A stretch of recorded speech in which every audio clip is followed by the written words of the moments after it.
It's the mother of all talk shows. It's the mother of all talk shows. It's the mother of all talk shows. Go get 'em, George.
Galloway, and the mother of all talk shows. Welcome to the Open University of the Airwaves with George Galloway. You're watching the mother of all talk shows, coming to you live in the middle of the night for me from Shanghai in China, where the air has just cleared after the departure of Keir Starmer, who followed me here. He must have been tracking my phone. Well, he took it, didn't he, at Gatwick Airport some months ago. The manhole cover has been partially pulled aside, and the stagnant cesspit of the Western political, media and business class is now revealed, at least revealed in part, and that part truly defies belief. It is beyond belief, and we'll be talking about it. I'd say we're going to go into it deeply, but that is probably an underestimate. And Donald Trump seems to have retreated from Iran. The Eisenhower aircraft carrier has, at least, but is it all a ruse? We'll be talking to the peerless Professor Seyed Mohammad Marandi on that very subject in just 20 minutes from now, after my monologue, which I promise you will be worth hearing. It's the mother of all talk shows. Curious about our curriculum? Have something to say? Then call us now to join the debate on the mother of all talk shows. The only education you can get for free.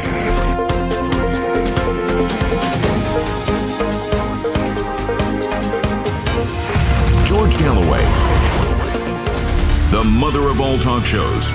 With George Galloway, the world is our classroom, and you're welcome to sit in and join the seminar.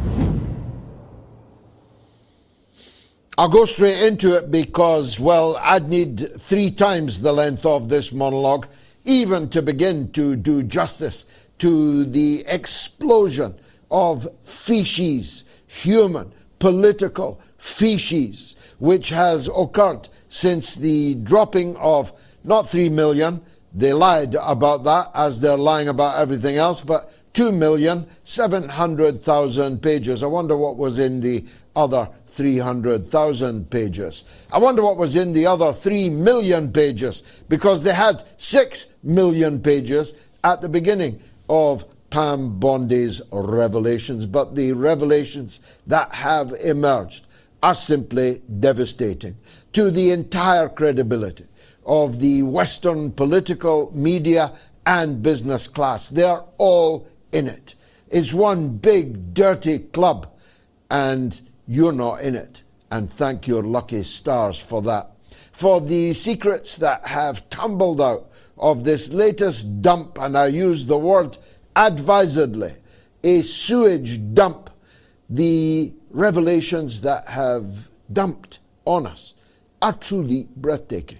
We're talking about male rape. We're talking about female rape. We're talking about child rape. We're talking about child impregnation. We're talking about male sodomy of drugged victims. We're talking about president after president of the American Republic accused in FBI documents of raping men and women, boys and girls. We're talking about murder.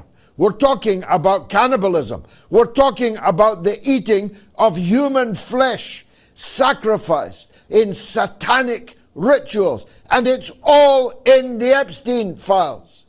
Now, where does one begin with a dump like that? Well, let's start with the royal families. The British royal family tonight is in ruins.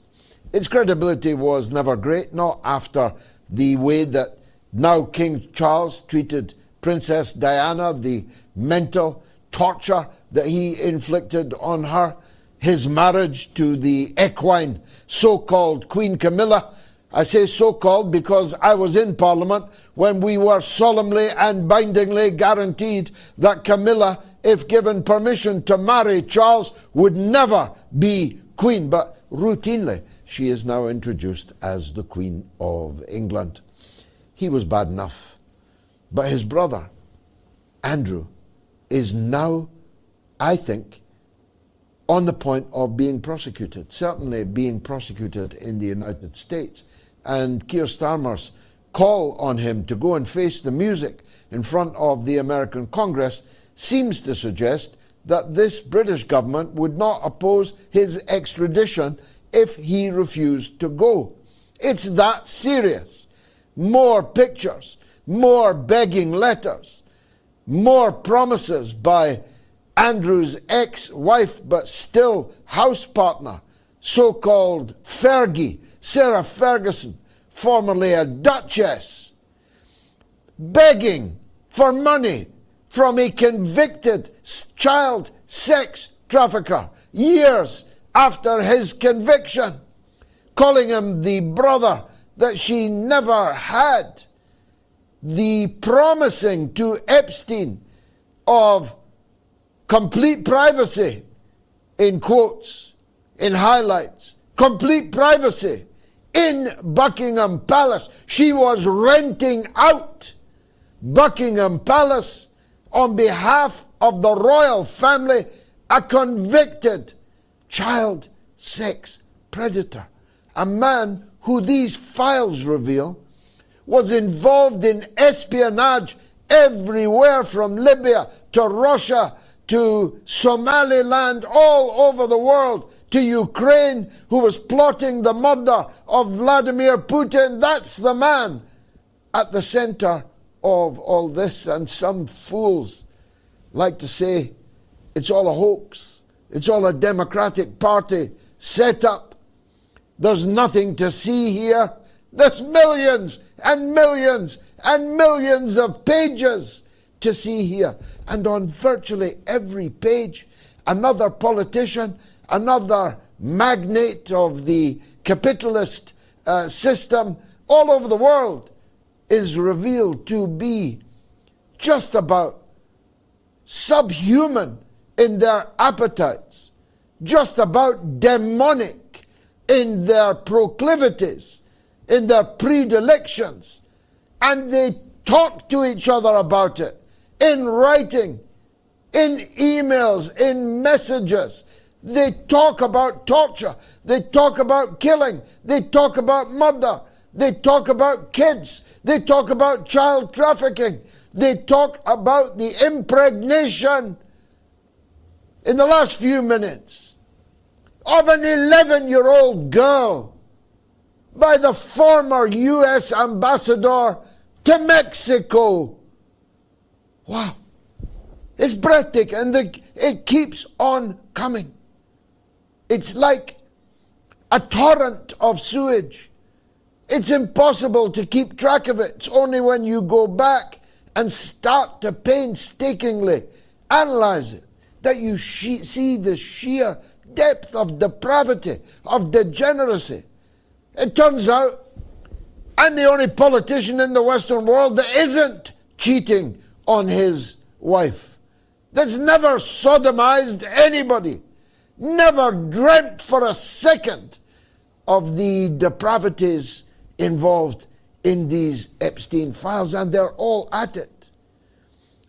The captains of industry, generals of industry, they're now resigning as these revelations come out. The royal families of Scandinavia, one of the princesses, she might even have been the queen, I don't know, a bicycling queen, but a queen, was impregnated by Jeffrey Epstein. And then he encouraged her, which she presumably did, to have an abortion.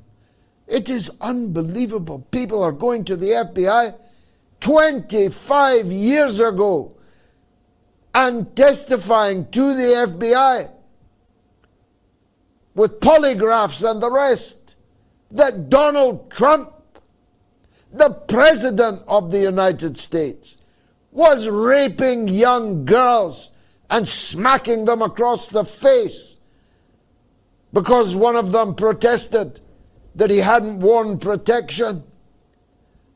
He slapped her on the face and said, "You'll have to get an abortion," and he threw money at her for the abortion. This is the man on whom they lay hands. These evangelical maniacs think he's the Son of Christ. Well, he is actually the Son of Christ. His father was called Christ. But that's the place we're in. Bill Gates, that we were told for 25 years was a paragon of humanity.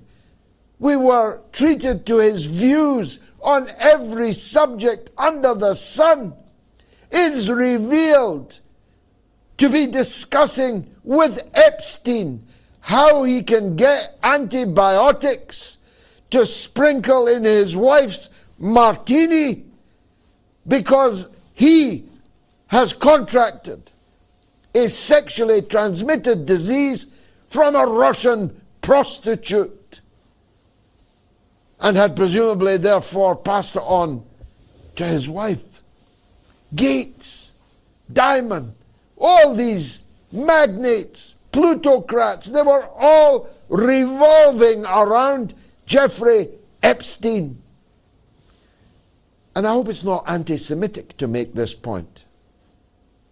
Is it anti-Semitic to point out the gigantically disproportionate number of Jews and Israelis and dual Israeli nationals in this farrago of filth that is revealed in these files? I'm asking on behalf of some Pakistani friends in England who are constantly being demonized as somehow uniquely involved in these kind of sexual shenanigans. But they're not sexual shenanigans. It's a big mistake to treat them that way. These are not sexual shenanigans. These are high crimes. These are crimes that should see these men locked up forever, for the rest of their lives, if not more serious and condign punishment. These men are accused of the gravest possible crimes including, up to and including murder itself, even cannibalism itself. It's almost impossible to comprehend. But the emails are there. They were all in correspondence with Epstein. They were all taking money from Epstein.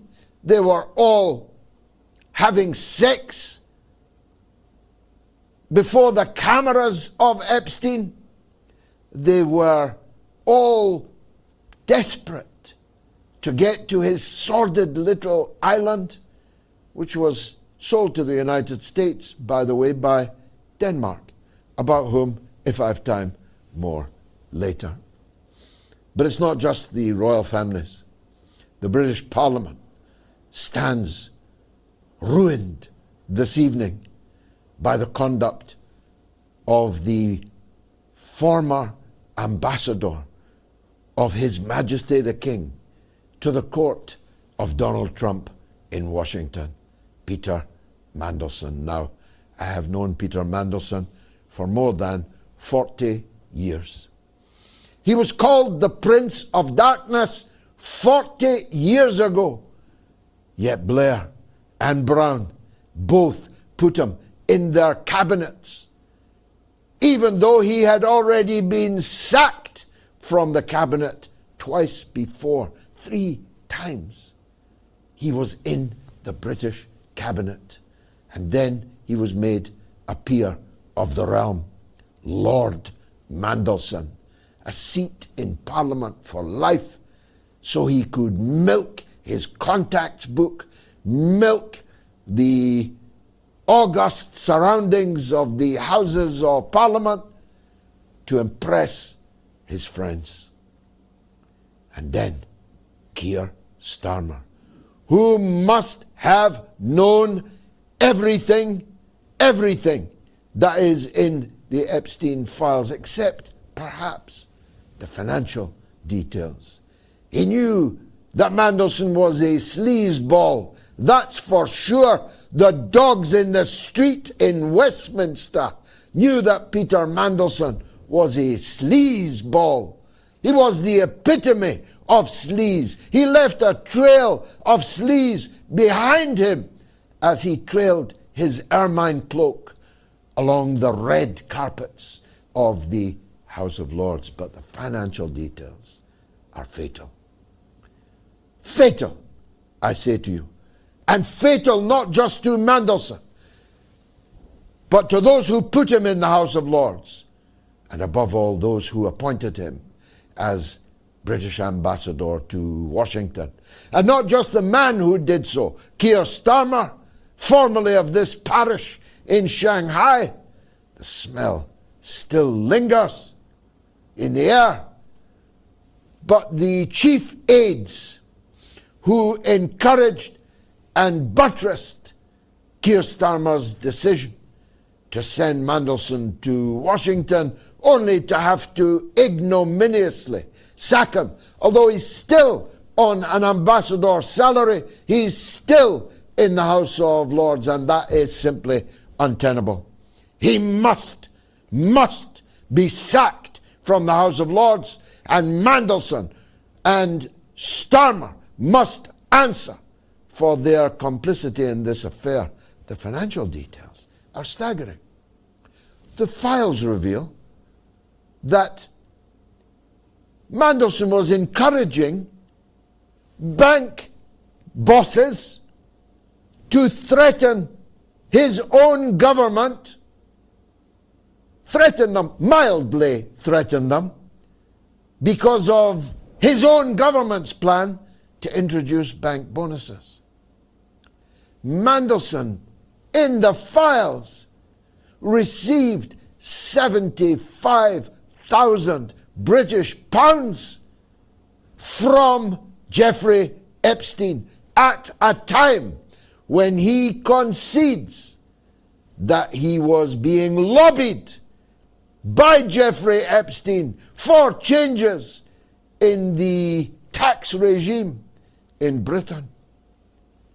He says he has no recollection of a £75,000 gift from a sex trafficker already convicted. A sex trafficker gives you 75 grand, and the best you can say is you have no recollection of receiving it. Of course, if he did receive it, he must go to prison, because it's illegal for a minister of the crown to receive money, dirty money like that. He must go to prison because he didn't declare it in his registration of interest in the British Parliament. A criminal offence.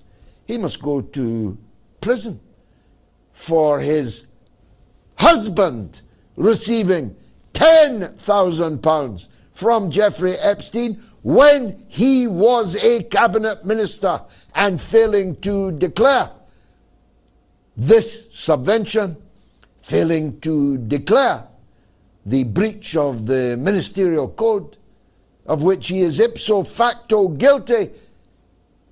But where's HMRC? Where's His Majesty's Revenue and Collection? Where are the tax authorities? Are they investigating at least £85,000 from Epstein to the Mandelson household? And if not, why not? They're certainly busy harassing small business people, publicans, car showroom owners, constantly about their tax affairs. What are they doing about Peter Mandelson? What is the Metropolitan Police doing about Peter Mandelson, who prima facie has broken the law multiple times, whilst a member of Parliament, whilst a cabinet minister, whilst a member of the House of Lords? What is the Metropolitan Police doing about that? What is Shabana Mahmood, the person who ordered that same Metropolitan Police to steal my phone, take my computers, hold me and my wife for hours at gunpoint in a British airport, while Peter Mandelson drives a coach and horses through the law and makes himself fantastically rich in the process? It looks like Donald Trump has retreated from the Persian Gulf. The aircraft carrier Eisenhower, a floating coffin if I ever saw one, has moved from the Persian Gulf and is headed towards the Indian Ocean. Does that mean the threat of war against Iran is over? Well, we're about to find out, because the sage that is Professor Seyed Mohammad Marandi is up next here on the Mother of All Talk Shows. Stay tuned.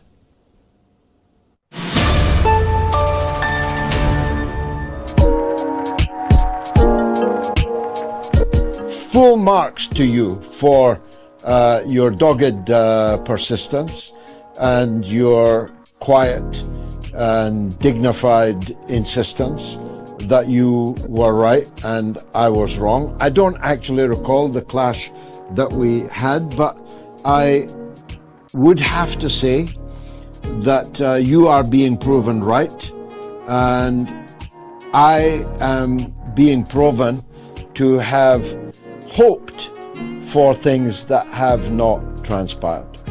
Because I said all along, I repeated it 100 times, that the big enchilada, World War III, an intensification of American involvement in the Ukraine war, was more likely to happen under the Democrats, under President Kamala Harris, than under a renewed President Trump. And I'll go to the stake defending that position.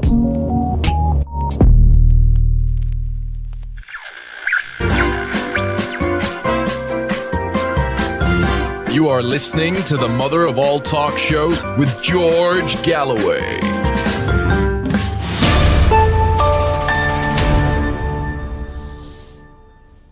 Here's a poll this evening. Do you believe Trump had underage sex as alleged in the new Epstein Files? 30,000 people nearly have voted on this poll already, and I'm only just announcing it. 30,000 votes are in, and they ain't looking good for Donald J. Trump, the radiant friend of the evangelical Protestant sects, the man who praised the name of God in vain, who claims he's acting in the name of God, but if even a scintilla of the revelations about him in these files are true, he should be under arrest. He should be shanghaied out of the White House and put in that dungeon where he's holding President Nicolas Maduro and his good wife. Do you believe Trump had underage sex as alleged in the new Epstein Files? You can vote on my Telegram channel, t.me/George Galloway, on my X, on the YouTube community poll, on the YouTube stream. And if you are watching on the YouTube stream, please subscribe to my channel and give a thumbs up to the program. It makes a difference. And if you're one of the chosen ones, if you're one of the creme de la creme, the advance guard, who follow me and support me on patreon.com/George Galloway, there's a ballot box there also. It is an overwhelming landslide yes at this point. Let's see if it changes in the course of the night. If you want to call the show, it's toll free in the US and Canada, +1 844 944 3344. It's free of charge in Britain and Ireland, 0808 196 5522, and the worldwide number is 0044 203 966 2625. Well, who better? Nobody to talk about the situation in the Persian Gulf, the danger of war, either from the US or Israel or both, the preparations being made by the Iranian people and their leadership to defend their country and their revolution, than Professor Seyed Mohammad Marandi, Professor of English Literature and Orientalism at the University of Tehran. Professor, so happy to see you, and so happy that the rockets and missiles are not yet flying. But is the danger over, or is Trump planning some kind of sneak attack, or Netanyahu some kind of sneak attack? What's your take on it? Well, thank you very much, George, for having me. It's always an honor and a pleasure. No one knows, especially now with the files that have been released on Epstein.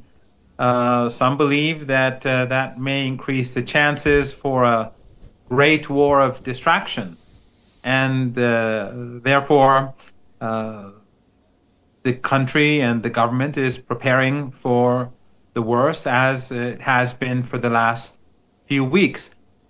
We don't know where things will go, but what is clear is that the leader, Ayatollah Khamenei, has said today that any attack on Iran will lead to a regional war. And over the past few days and last couple of weeks, Iranian leaders and military officials have said that even a small attack, a symbolic attack by the United States, will mean an all-out war, because it is clear that that would be an act of aggression, and if Iran does not respond to it with massive force, it will only encourage Trump to do it again at a later date.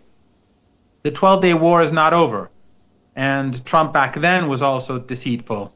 He was negotiating with Iran, but at the same time conspiring with Netanyahu against the country. And more recently, we saw Western intelligence agencies create an armed uprising in the country.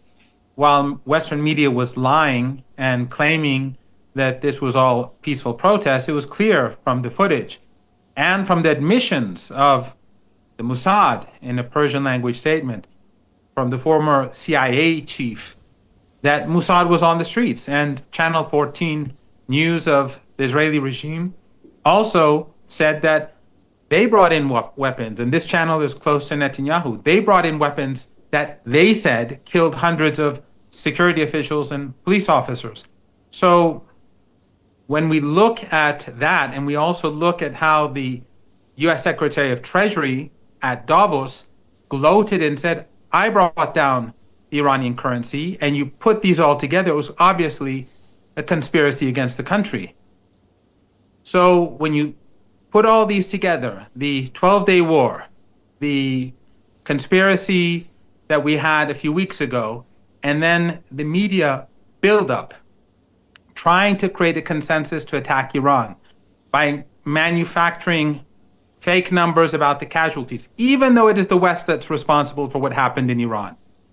But manufacturing fake numbers and pretending that these were peaceful protests, it's clear that the liberal media, the conservative media, the Epstein class media, and the Epstein class politicians, whether the likes of Levin or AOC, they are pushing for war. So Iran has to be prepared for the worst, but hopefully the situation inside the United States, the issues arising from the Epstein Files, and the global situation will act as a means to prevent the United States from doing what would be the most catastrophic mistake in contemporary human history. The Iranians have prepared for war. If the US attacks, there will no longer be any oil and gas coming from the Persian Gulf, the Arabian Peninsula, or the Caucasus, especially since these tiny Arab states, Arab dictatorships in the Persian Gulf region are conspiring with the West. They host their bases, and as we speak, the US is using those bases. And the same is true with the Aliyev regime in Azerbaijan, who is a close ally of the Israeli regime and who was cooperating with the Israeli regime during the 12-day war. So if there is war, and God forbid, none of us want war, these regimes will be swept away. And the price of oil and gas will go through the roof. And the global economy will collapse. And it will be the fault of the United States, Trump, Zionists, and all those elites that were pushing for war, and people will remember that. So hopefully sane people will warn the Trump regime against war. But then again, the people around Trump, the people who control the Congress and the Senate, they're not American firsters. They're Israeli firsters. And they're willing to sacrifice the United States, the well-being of people across the world, across the West, for the sake of the Israeli regime. So who knows? What's the current disposition of American forces? Trump is always blowing hard about his armada and how beautifully it's sailing. But from what I can see, and I'm not a general, but from what I can see, there was never enough American forces to make a serious attempt at regime change in Iran present in the Gulf, even in these bases situated in the American satrapies in the Arab countries around you. And the Eisenhower is said to have left the area and headed for the Indian Ocean. Are you in a position to talk about what military resources Trump actually has there in any case? Well, it is a fact that in countries like Qatar and other regimes in the Persian Gulf region, they are putting up more anti-missile systems in order to prevent Iran from retaliating against aggression, but they do not have the capability to win a war against Iran. George, this is something that your viewers have to remember. Iran, when the Israeli regime attacked Iran, with US and the support of the West and regional regimes, because the US military bases in Turkey, and the Persian Gulf were all used to help the United States and the Israelis against Iran. Back then, Iran defeated the Israeli regime, even though it was attacked and there was a blitzkrieg attack that killed a lot of commanders during the first few hours. But ultimately, it was the Israeli regime that sought a ceasefire. This is well known. Steve Bannon, who was the first chief of staff of Trump during his first term, he said so. He said that the real story in this war is during the last few days of the war, the Israeli regime was being hammered and they needed a ceasefire. Iran's military capabilities that led to the defeat of the Israeli regime, that is a sideshow for Iran. Iran's real capabilities are directed towards the United States and the Persian Gulf. Why? Because ever since 9/11 and the invasion of Afghanistan and Iraq, the Iranians have been preparing themselves for an eventual US attack, especially since Bush and Obama and others were all saying all options were on the table. So Iran has built a host, many hundreds of underground bases, not with those long-range missiles that were fired towards the Israeli regime, but with medium and short-range missiles and drones that can strike anywhere in the Persian Gulf, the other side of the Persian Gulf, outside of the Strait of Hormuz and inside the Strait of Hormuz. That's in addition to the long-range missiles. Then you also have the anti-ship missile systems that Iran has. And they are all pointed at the Persian Gulf right now. So if there is war, those regimes that are complicit, those regimes that host US bases, and as we speak, those bases are active, they should not expect to have any more oil or gas facilities or tankers moving or oil flowing through pipelines to the Red Sea or from the Caucasus, because they're complicit. They are all guilty. Iran does not want war, George. Iran does not want the global economy to be damaged. Iran is sitting back, waiting for the United States to make a decision. But if the United States and if Trump makes the stupid decision of attacking Iran, this will be a fight for survival. And all those regimes that are complicit, they will be swept away. Qatar, the Emirates, others, these regimes are family dictatorships. There are more foreigners, far more foreigners in their countries than passport holders. And these family dictatorships won't last. So the smart thing to do is for the United States to back off. But if they choose otherwise, then I think we will be living in a very different world than the world that we're living in today.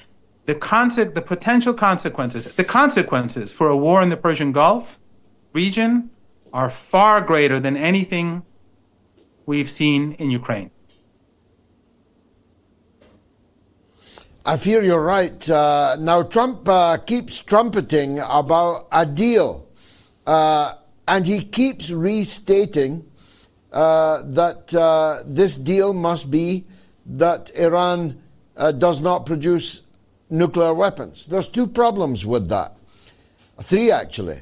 First of all, they had a nuclear deal with the P5+1, and Trump withdrew the United States from it. Secondly, Iran says it does not have a nuclear weapon, does not intend to have a nuclear weapon, and in the right circumstances, the IAEA and the other governing bodies that govern these matters all testified as such. And the third is that the demand, which has, by the way, been just echoed by Keir Starmer earlier today, Iran must not have nuclear weapons.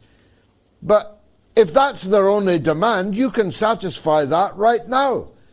You can right now say, you're right, we're not going to have a nuclear weapon. Now call the whole thing off. But that's not really what they're demanding, is it? Well, George, Trump has been saying different things on different days. First, he was talking about the so-called protesters, and he was telling them to take the buildings and take institutions, and that help is coming. And he was encouraging them to push for more greater death and destruction. Then he said that both sides are shooting when he wanted to back down the first time. Then they made demands that Iran has to give up its missile defense system so that the Israeli regime and the United States could bomb Iran whenever they want. He said that it must give up its nuclear program, and then must give up its allies across the region. The US can keep its ISIS and Al-Qaeda and Zionism and the Epstein class that rules over parts of our region, but the Iranians cannot support the heroes in Palestine, in Lebanon, in Iraq, Yemen, and elsewhere. Iran is not going to accept any of these. However, if we take what Trump is now saying at face value, if we believe that, and of course we can't trust him because we negotiated last time, and during the negotiations, he was conspiring against us. But Iran, this may be an opportunity to give him a chance to back down and pretend that he had some sort of a success. Remember, this is exactly what happened in Yemen. When they waged a war against Ansarullah, these heroes of Yemen, he said he's going to destroy them. His ridiculous minister of war, secretary of war, said that he's going to demolish them. And after a month, he said Ansarullah, or the Houthis as they like to call them, they gave up.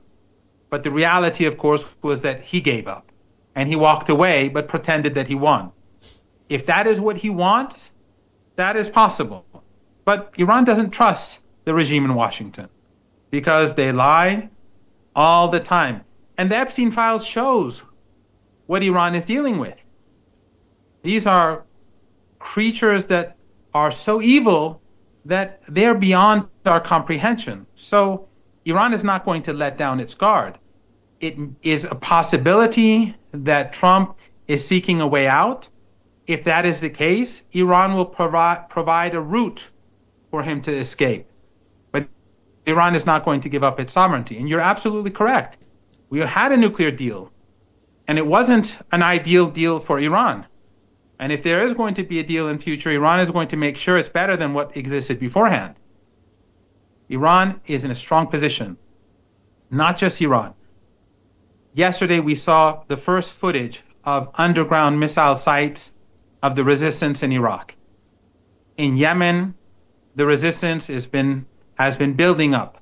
The same is true in Lebanon. There will be a regional war that the United States cannot win. It will be defeated. The new Iraqi government and the elections that we saw in Iraq, the supporters of the resistance won that election. The United States is in serious trouble. So the best thing for Trump to do is to back off.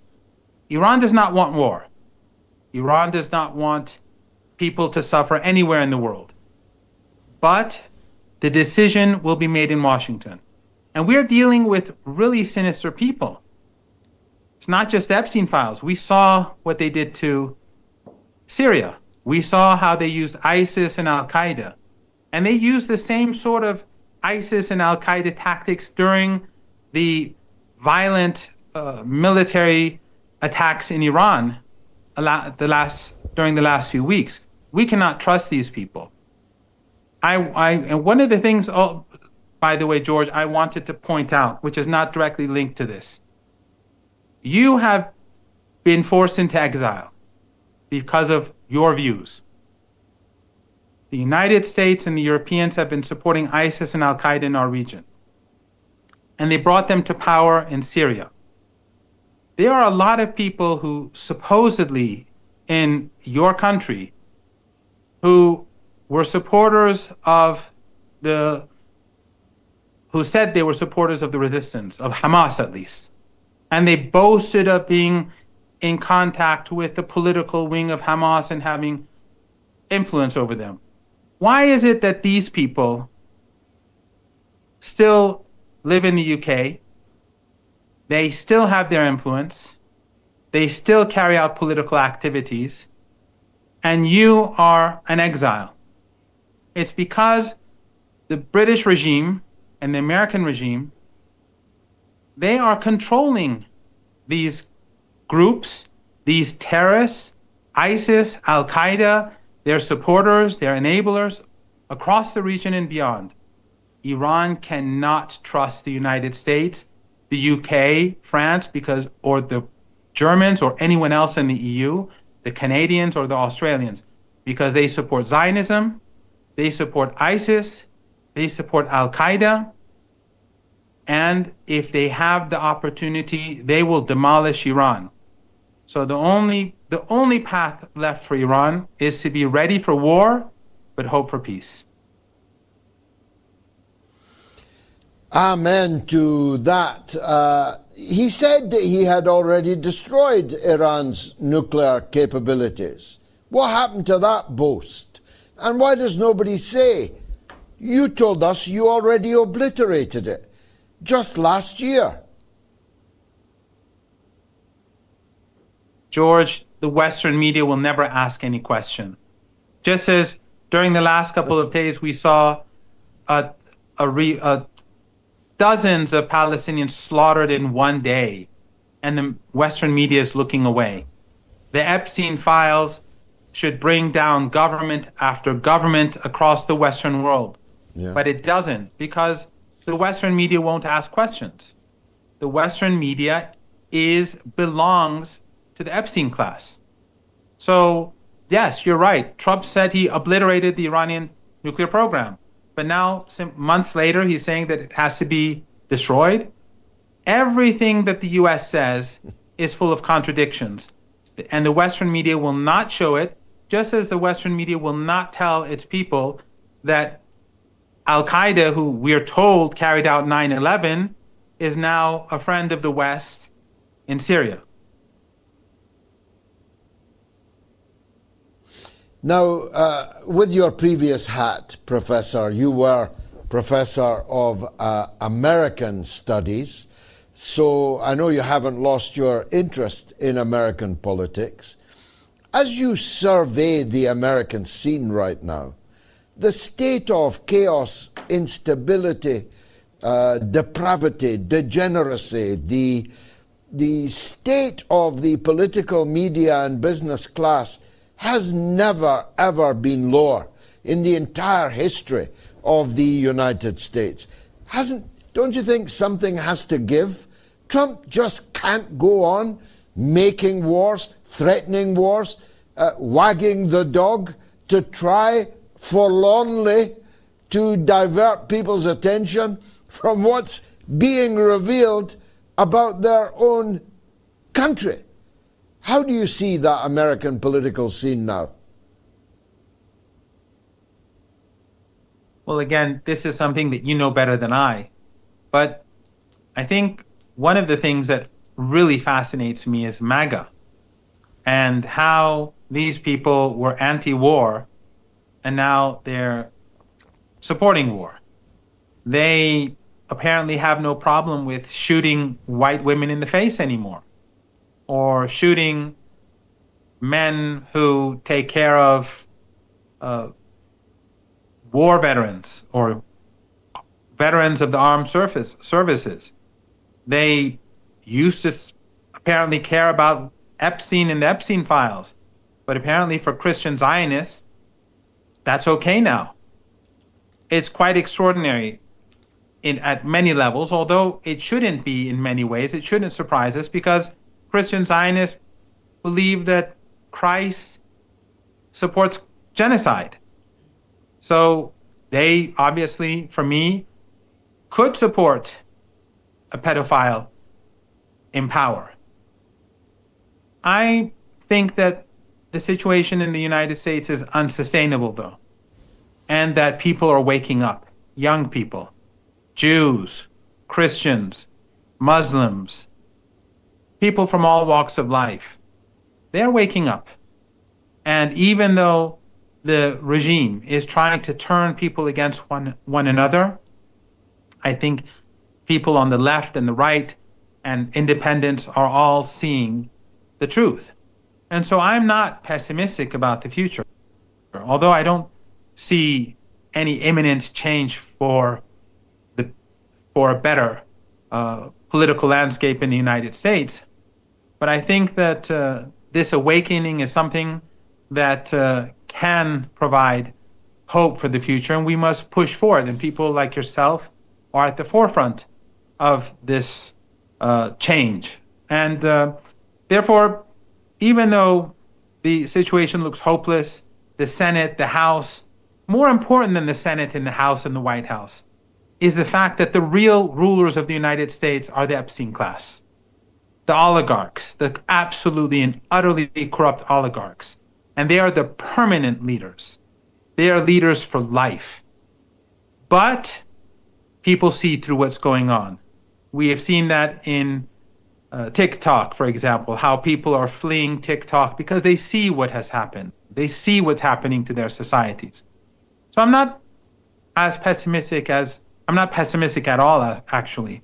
And I advise your viewers to be optimistic, despite I did read some of I didn't read them, but I listened to people who were explaining some of the Epstein Files and some of the documents, and they were showing the documents in their video programs, and it was really sickening. It was very disgusting, and it was difficult to watch, and a couple of times I just stopped listening to their explanations. But I think that at the end of the day, this corruption, this despicable ruling class, with all its wealth and power, they're in serious trouble. And if they do push for conflict with Iran, they will lose. And that will quicken their demise. And I don't think that they're going to succeed in Venezuela either, by the way, even though they're stealing the country's resources and acting like a 19th century colonial regime. But I think the reach of these oligarchs is not as great as they think it is. And I think in the coming months, it's going to get worse for the United States, or at least the regime.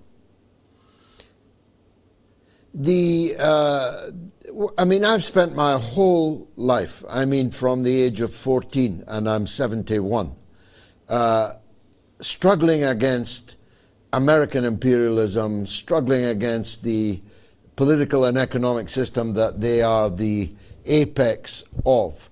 And I always knew that they were rotten. But I never imagined that they were as rotten as they are now revealed to be. In fact, I chide myself for my naivety. And it's all parties, both parties, Republican and Democrat. It's not just President Trump. It's President Biden. It's President Clinton. It's President even George Bush the First, for God's sake. The level of rottenness, the stench that you can almost smell from the page, from the screen, when you are reading this kind of thing, is beyond belief, stretching from human sacrifice to all kinds of sexual degeneracy. Had you, as a professor of American studies, any idea just how evil? These are human serpents, aren't they? Well, George, actually, I was speaking to a mutual friend of ours just today, and I was telling him sort of the same thing. Even though we've been watching them carry out a genocide in Gaza, for an ongoing genocide in Gaza for well over 2 years, and the entire Western media looks away, and the political class rearms the Israeli regime, so we shouldn't be surprised. But it is shocking even for me. If it's shocking for you, it's definitely shocking for me. It's so ugly and disgraceful and disgusting that I was telling our mutual friend that it reminds me of those low budget films that I used to watch as a child black and white films where the antagonist is, his evilness is exaggerated, and the film doesn't even look real.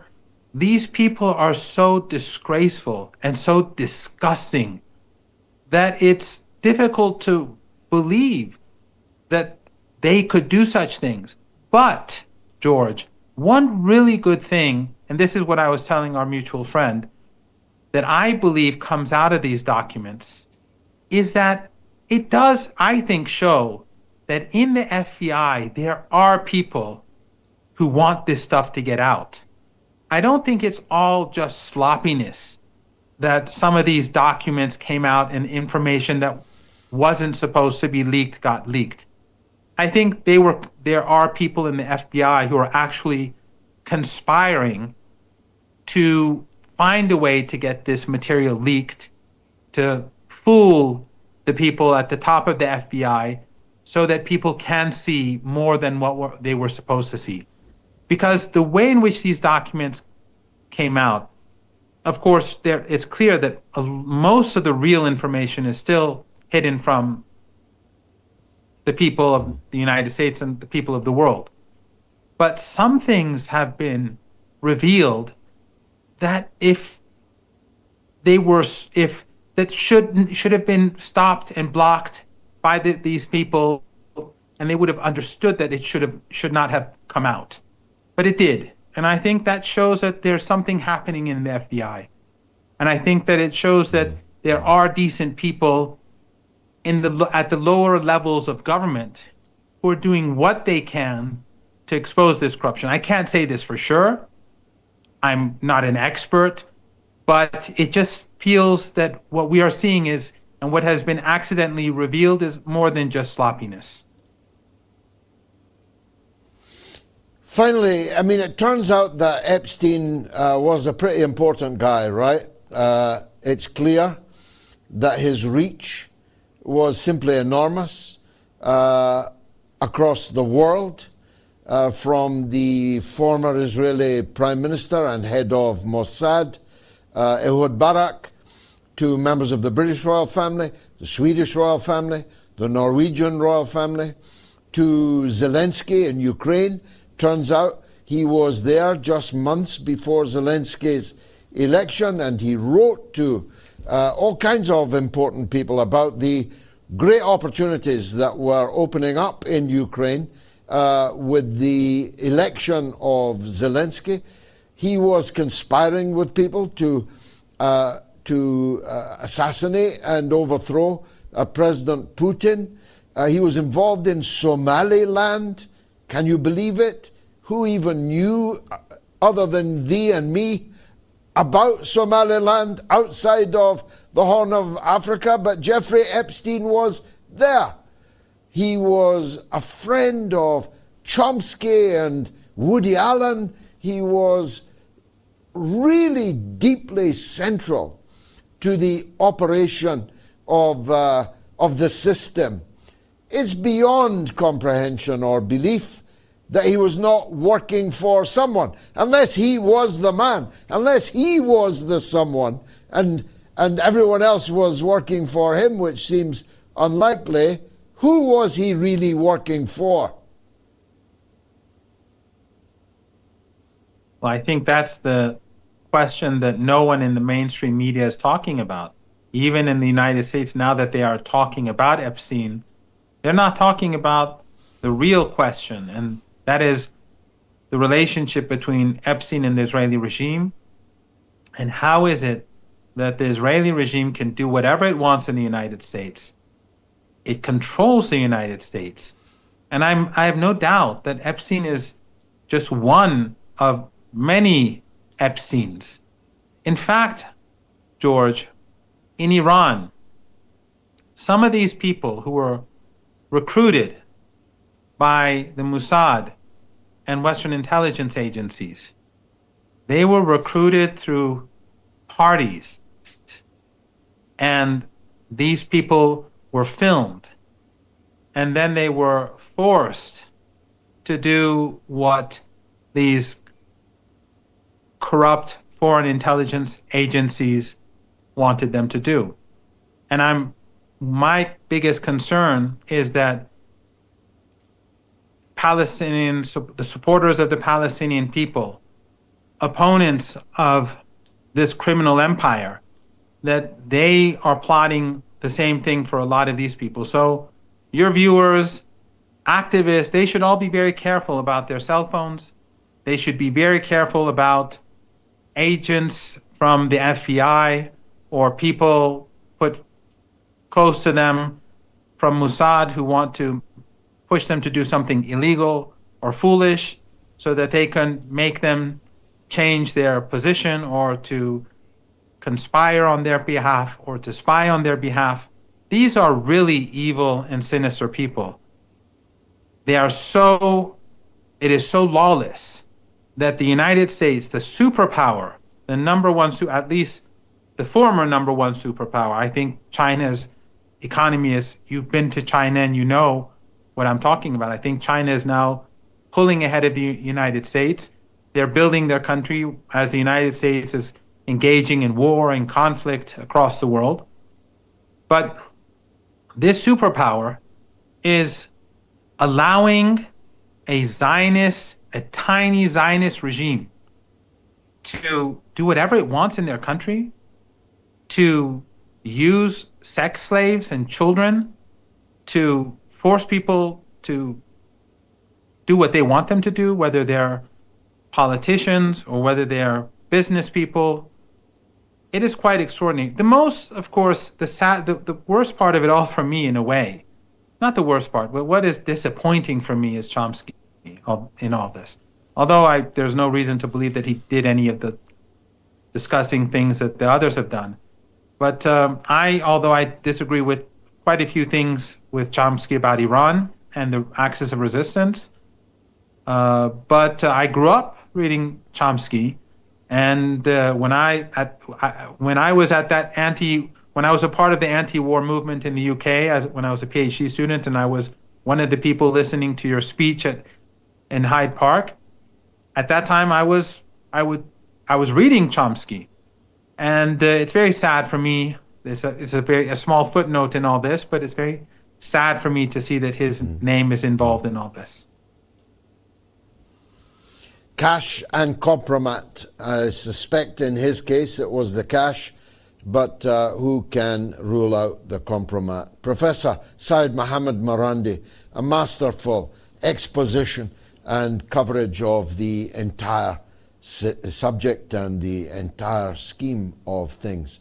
And we must pray that war will not break out, but we pray also that if it does, if Iran is attacked, that God protects you all and makes justice prevail. Thank you very much for joining us on the Mother of All Talk Shows. Much obliged as always to you. Asif is in England, in Eastham, on Epstein and Israel. Go ahead, Asif. Hi, George. It's been a long time. I haven't been on a call with you since last January.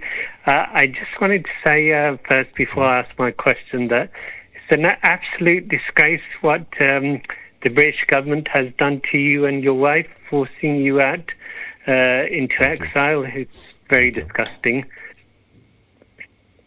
Thank you. I find we're happy. We're happy here in China, by the way. You know, it's when you see the state of Britain now, unfortunately, and the caliber of the political class that are responsible for that, and then you're living here in Shanghai and you see and feel the difference, it's difficult to be too sad or too sorry for ourselves. But I'm grateful for your comment, Asif. Now, what do you make of Epstein and Israel? Oh, yes. You know what? I was thinking when they released that dump on Friday, it's kind of ironic that 28 to 48 hours later, the information regarding the allegations regarding President Trump happened to be pulled down And it can only lead to one thing, because Trump was dithering about whether to attack Iran, is obviously put there as a reminder to Trump that if you don't attack Iran, we will release more evidence against you. And the evidence that they have on Trump is even more disgusting than what they had on President Clinton. And also, I just wanted to mention one other thing, because I saw the speech by Netanyahu. I don't know if you saw it. He said that TikTok was just the beginning. He now wants to do it to all the other platforms as well. What do you make of that? Yes, yeah. Well, I mean, I don't actually think that was the explanation for the timing of the dump. I think that dump was always scheduled for this moment in time, and I'm not sure that Trump has resiled from his stated intention to launch a war against Iran. I take the view of Professor Marandi. Of course, hope for the best, but prepare for the worst. And if not this week, then maybe next week. Who knows who will be in the crosshairs next week. But the alleged behavior of Trump is, frankly, so beyond anything that we had previously suspected. It's very difficult to see him seeing this through. It's very difficult to imagine that he can still stay in the Oval Office, in the White House. It is, his credibility is so damaged by all of this, especially as he tried so hard to cover it up. And especially with the midterm elections coming up in November, he's done. His goose is cooked. He will be impeached daily or weekly by the new House and the new Senate. Not because the Democrats are any better than him, but because they can. He'll be impeached and impeached and impeached, and they'll ensure that more and more and more utterly devastating information is released into the public domain. And at the end of it all, Trump will be lucky not to be in prison. His family will be lucky not to be in prison. That's the state he's in. And he's brought it all on himself, not just by his conduct in previous years when he was a playboy with Epstein for decades, but his behavior as president. In this second term, his behavior as president has been so thoroughly disreputable, duplicitous, wicked. He doesn't deserve to stay in office, in my opinion. Asif, in England, in Eastham, thanks for that. In a moment, it's the coolest of all the cats stateside in the United States of America. That's right. It's Garland Nixon coming up after this short break. Stay tuned.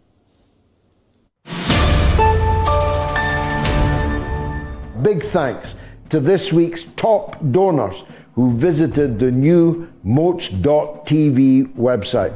Thank you very much, all of you. And I'm really going to make this point as firmly as I can. Every one of you has to go to MOATS.tv and donate something, even if it is £1, even if it is $1, €1. Nothing comes for free. 2 shows a week cannot be produced for free. We need every person watching to donate at least £1, $1, €1. I can't put it more clearly than that.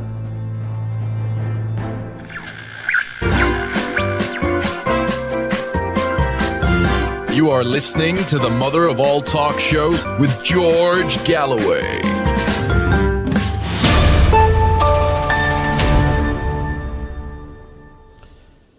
Well, it's a mammoth poll. Do you believe Trump had underage sex as alleged in the new Epstein Files? I'm not sure I'd call it underage sex. Do you believe Trump raped children as alleged in the new Epstein Files? Yes or no? It is a simply enormous poll. Getting on for 35,000 people have voted in it, and, well, to call it an overwhelming yes is to understate it. Now, have you joined the exclusive MOATS Donors Club yet? Check out MOATS.tv to read about the history of the show and to make a donation, even if it's only £1, $1, or €1. It's the entry fee, and you could become a recurring donor. Don't think that if you can't give a lot in one go, you can't give £1, $1, €1 every week or every month even. It's really important that you support the show. Now, here are the top donors so far, and my goodness, they are generous. Esmat El Sherbini, Stefan Sims, Saeed Tanhal, Elaine Ryan, and Yusuf Al-Masri. Oh, I'm touched. I'm really touched by your generosity. Thank you so much, each and every one of you, and each and every one of you who is going to give.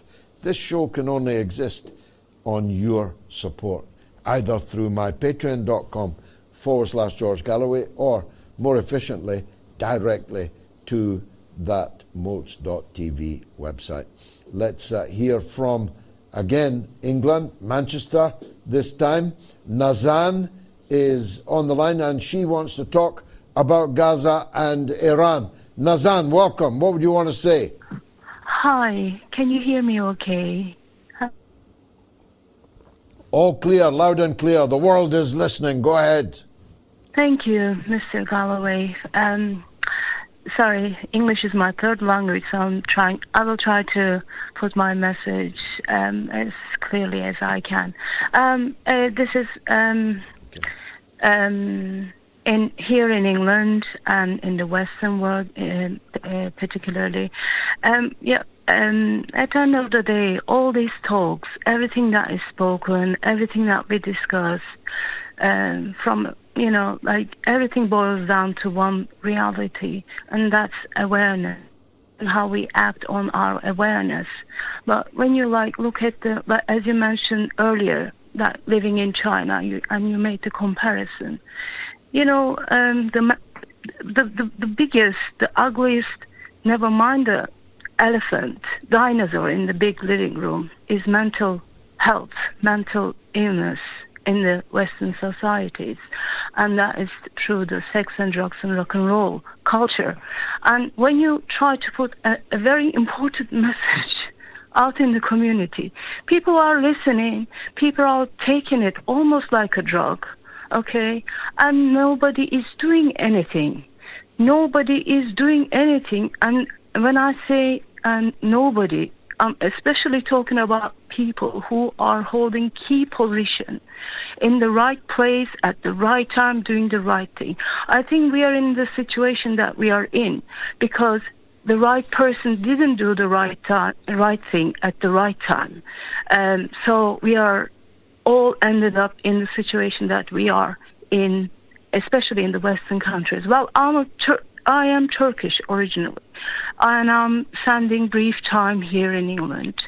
And I have been comparing affairs over the years, and it's just so sad that people don't act, and you have a moral, a society who is morally bankrupt, generally speaking. But on the other hand, my heart really goes out for the people who goes out and protest for what is right. And that's something you still don't see that much in Middle Eastern countries, etc. They're very much suppressed. They're not allowed to. You're in prison on day number one. So my heart... Yeah, well, increasingly they're in prison in Britain also, Nazan. But we're not just morally bankrupt in the West, we're politically bankrupt. We are increasingly financially bankrupt. We are in dire straits. we're up the Yangtze without a paddle. Thanks for that call. It's the one and only Garland Nixon, radio talk show host, political analyst supreme, and a great friend of the mother of all talk shows. Garland, wonderful to see you again. It's difficult to know where to start. It's been the mother of all weekends, hasn't it?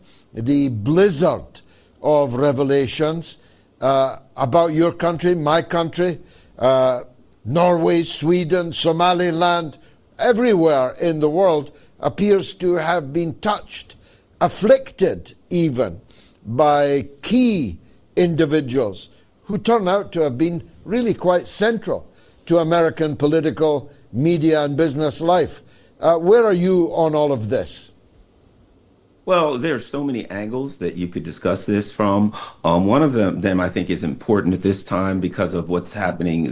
Maybe one of the biggest stories is what's happening in the markets right now, that this casino that's built on credit, on debt, on what they call speculation, but it's not really speculation. If I can invest $1 million and then I can take out an insurance or credit default insurance against that $1 million, so even if no matter which way things go, I win, that's not speculation. That's a guaranteed win for the ruling elite. So I think when you look at the Epstein Files and you see them discussing pilfering the money from the Libyan Sovereign Wealth Fund after Libya was overthrown, when you see Epstein talking with the Rothschilds about the economic opportunities after the Maidan affair, when they overthrew the government of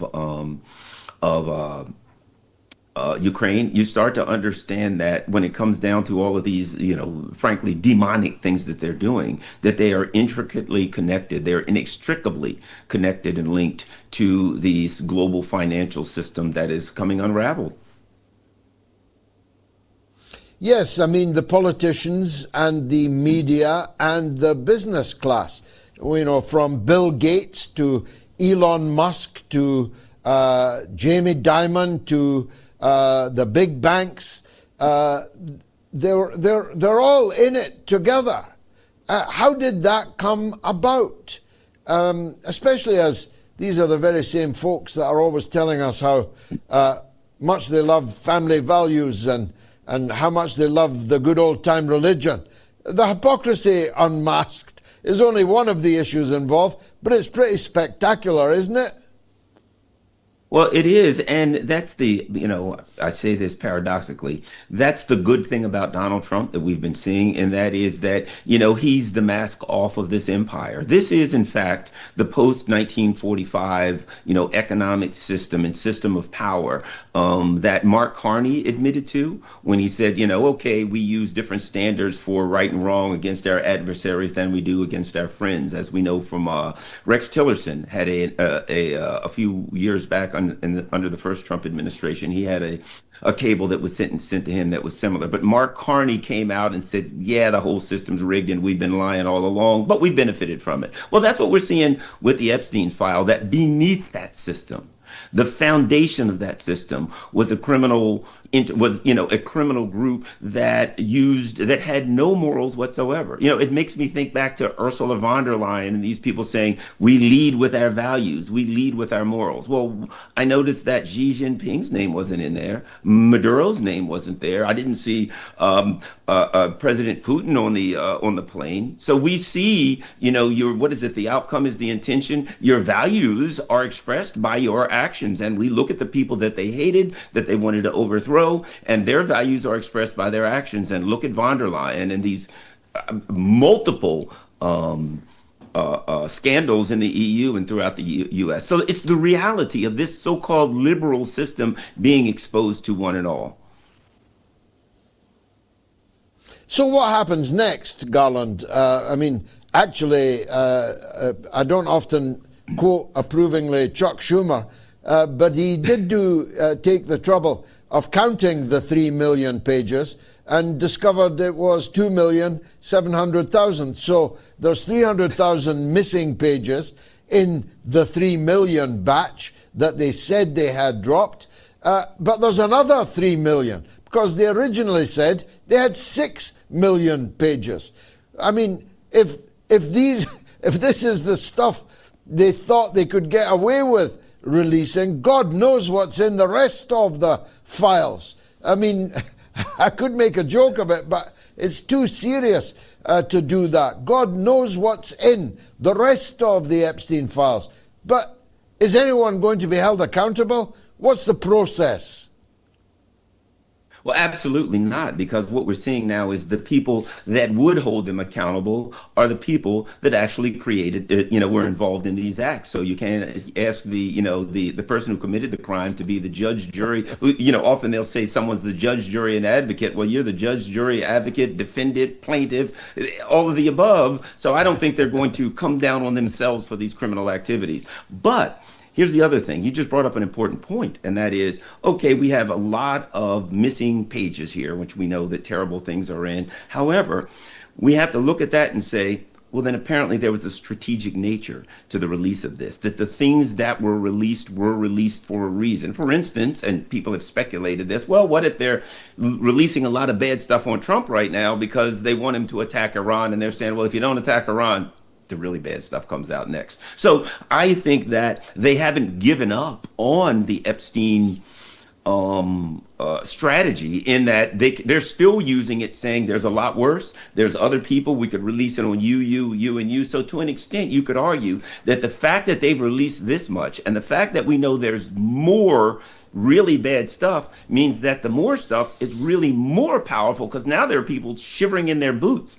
people who thought they'll never release any of it. And now they're thinking, oh my God, if they let people know what I did, in my country, I'll get my head cut off. So that's the other thing, this strategic nature. One other thing that is important, and we have to be wary, there's some AI pics coming out. For instance, there's some pictures of like Mamdani's mother or something with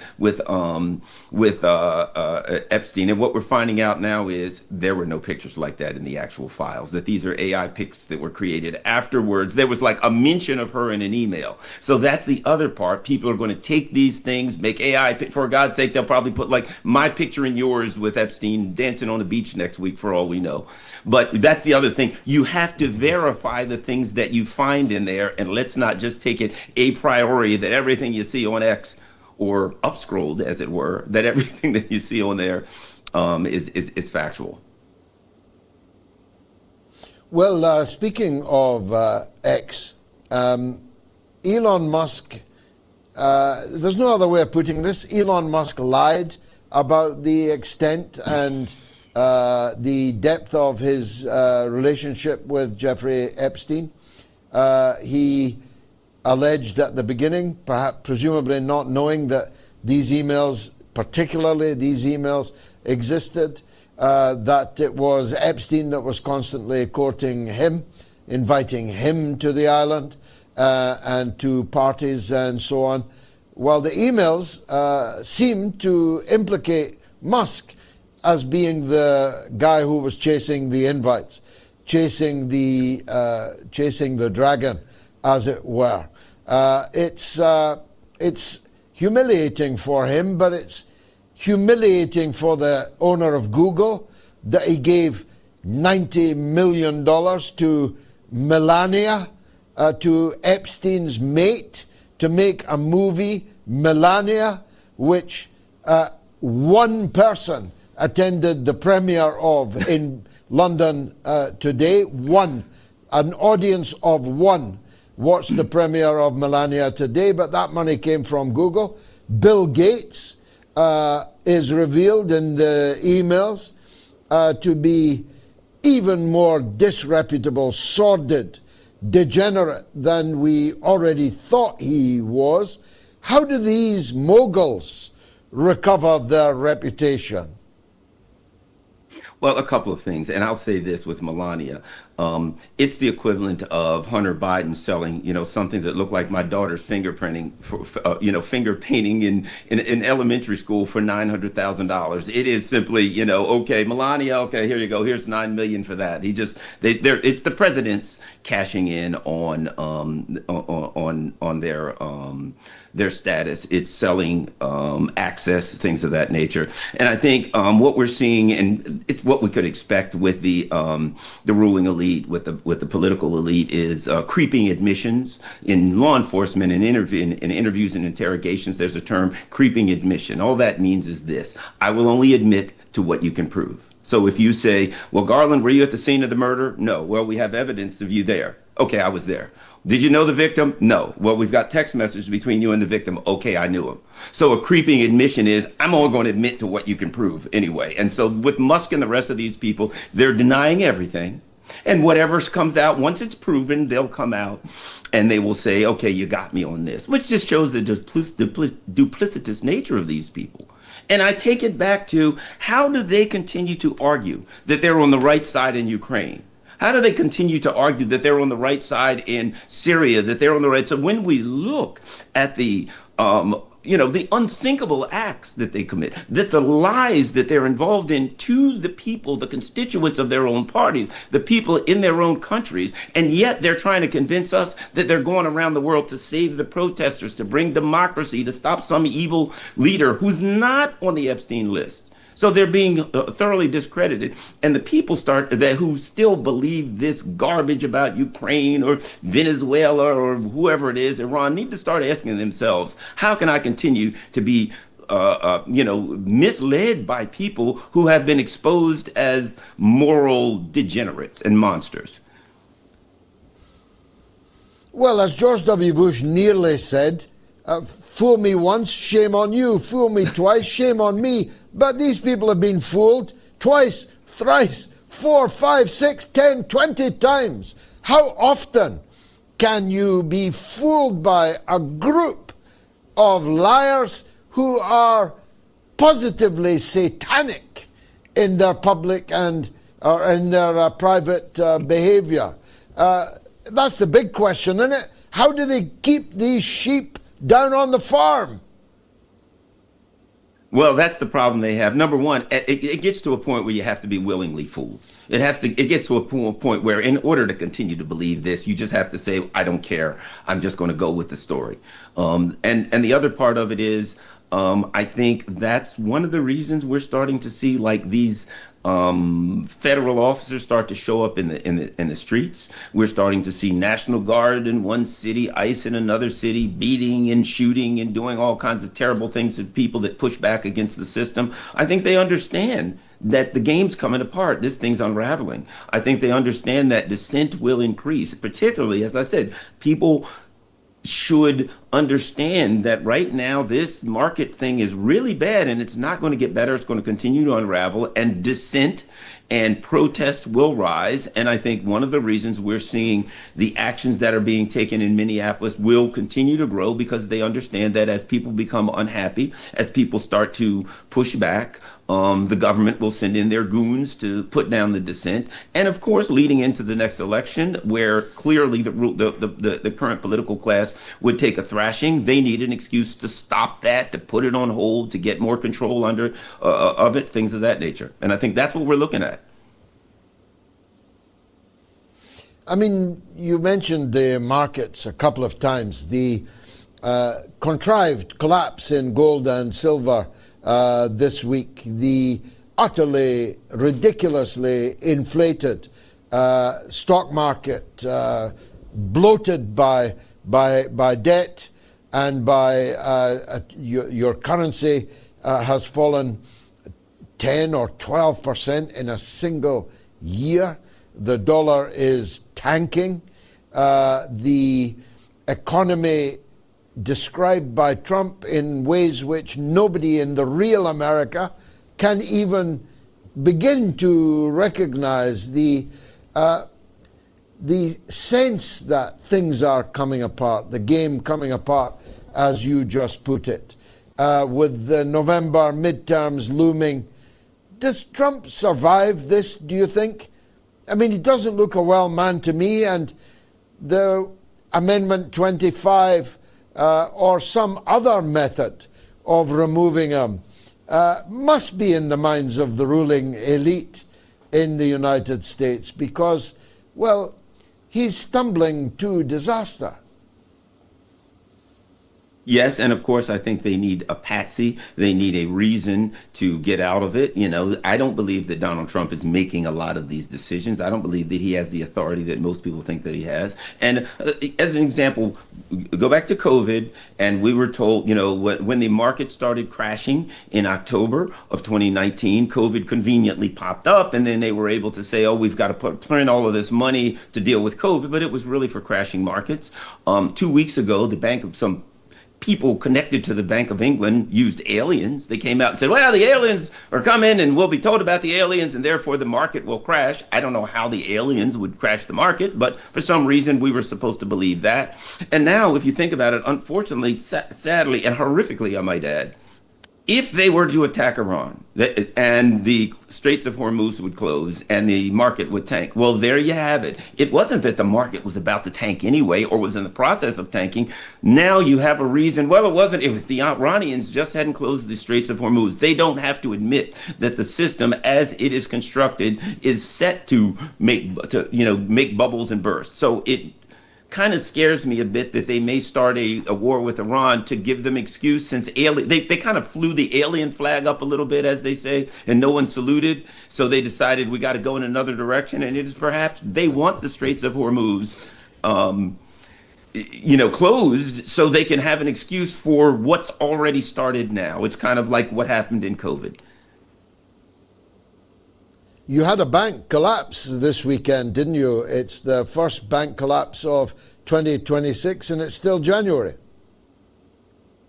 Yeah, and we had the canary in the coal mine about a year and a half ago, which was SVB, Silicon Valley Bank. If you remember, there were two banks that collapsed a while back. And when they looked into the things that they were doing, I'm not going to get into it, but it was the usual financial chicanery that caused them to collapse. And of course, during the Biden administration, and of course, they were both bailed out. And I think that was the canary in the coal mine. What we're starting to see now is that these banks do not have the finances to cover their debts, as do, neither do most of the corporations. And I think we're seeing the inevitability, to be frank, of 2022 when they seized the Russian assets. And at that point, very quietly, a lot of people around the world started exiting the dollar system, feeling that they were uncomfortable holding their money in Europe, holding their money in the West. And I think that was the beginning of this down. There are a lot of other structural issues where speculative capital just can't work. But I think that was the beginning of the downfall, because I think people started realizing, even if they couldn't walk away right then, that they needed to get out of there. And I would argue the big discussion in Europe, where the Europeans were only stopped by, a few courts from stealing all of the money, I think that cemented to a lot of people around the world, I got to get out of the dollar system. And I think that's a big part of what we're experiencing now. I mean, whatever happened to auditing Fort Knox?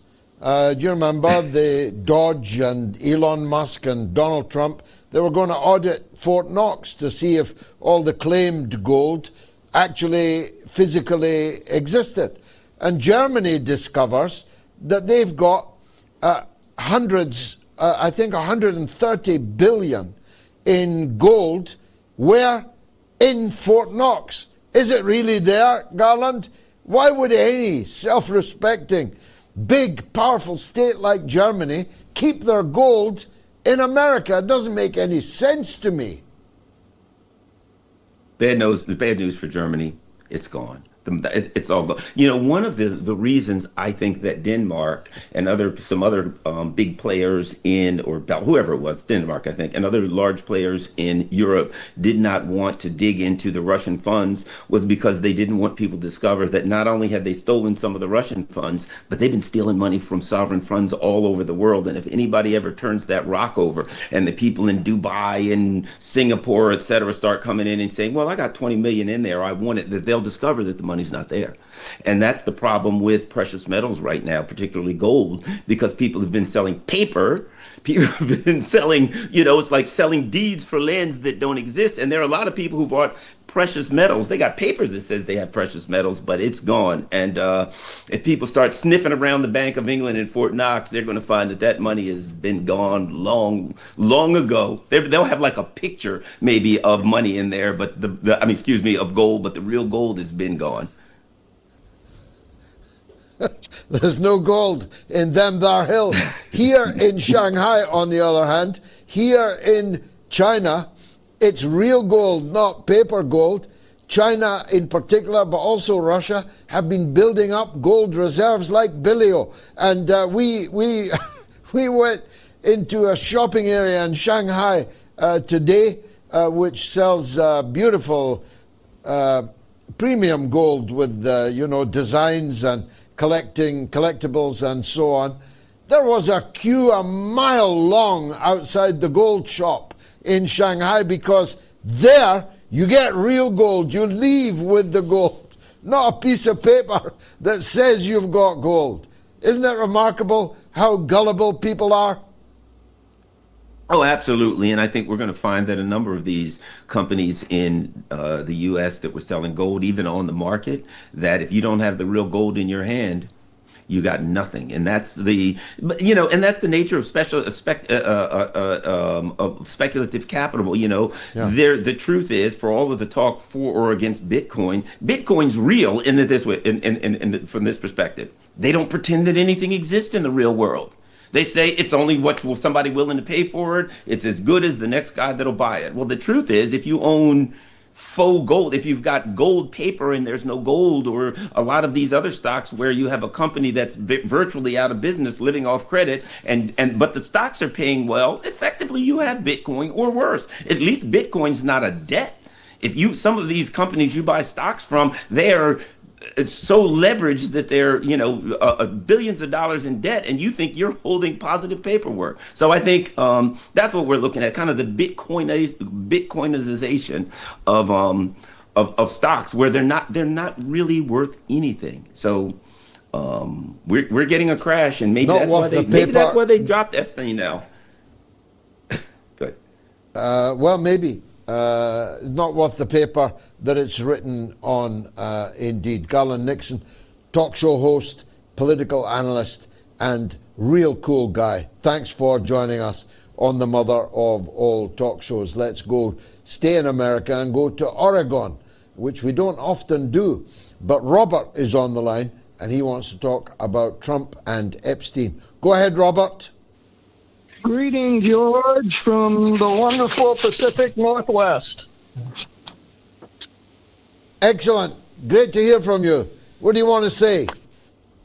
Well, what I wanted to say was covered by you very well on the call from Asif, where I had seen the timing of the dump of this damning compromat on Trump, and it seemed to me that it might be possible that someone was trying to nudge him into war, that if he didn't go ahead and pull the trigger and attack Iran, worse was yet to come. Well, I see I'm the only person that doesn't believe that. Garland gave it house room, so do you, so did Asif. I could be wrong, of course. I was wrong once, 1978, I think it was. But for me, the idea of making war on Iran is Trump's idea. It's Rubio's idea.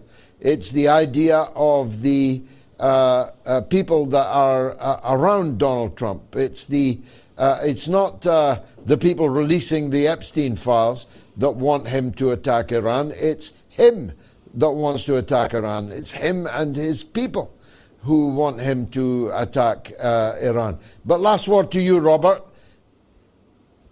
Well, I just want to say that there's a silver lining to every cloud. It was terrible what they did to you in the UK, but you seem to be ensconced very happily now in the new world of China.